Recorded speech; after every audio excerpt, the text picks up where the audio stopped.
Hello పిల్లలు, మీకు ఒక కథ చెప్పబోతున్నాను. అదే కుందేలు తాబేలు కథ. మీకు అందరికీ తెలిసే ఉంటుంది కదా.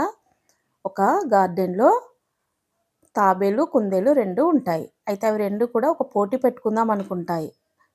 ఎవరు ఫాస్ట్గా పరిగెత్తుతారో చూద్దాం అనుకుంటాయి.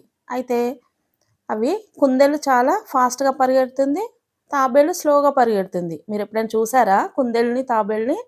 ఈసారి చూడండి. కుందేలు చూడండి ఎలా పరిగెత్తుతుందో, తాబేలు మాత్రం పాపం స్లోగా పరిగెత్తుతూ ఉంటుంది. చూడండి ఇక్కడ కుందేలు ఎలా పరిగెత్తుంది.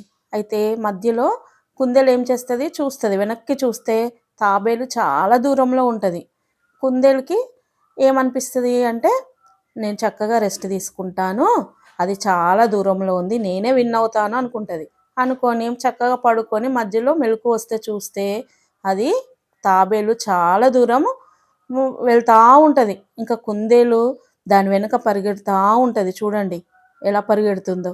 అయినా ఆ రెండిటి మధ్యలో చాలా డిస్టెన్స్ ఉంటుంది. అది తాబేలుని రీచ్ కాలేకపోతుంది.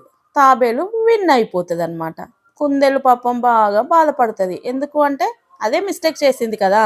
అది తాబేలు స్లోగా నడుస్తుందని చక్కగా నిద్రపోయింది. చిన్న యానిమల్ అని తక్కువ చూపు చూసింది. కాబట్టి అలా ఎప్పుడు చూడొద్దు. బుద్ధి బలం అనేది చాలా ఇంపార్టెంట్ అన్నమాట. ఓకేనా? నచ్చిందా స్టోరీ? మరి మీకు నచ్చే ఉంటుంది అనుకుంటున్నాను. తల్లిదండ్రులు మీరు కూడా మీ పిల్లలందరికీ కూడా ఇలాంటి మోరల్ స్టోరీస్ చెప్పండి, వాళ్ళకి అర్థమవుతుంది.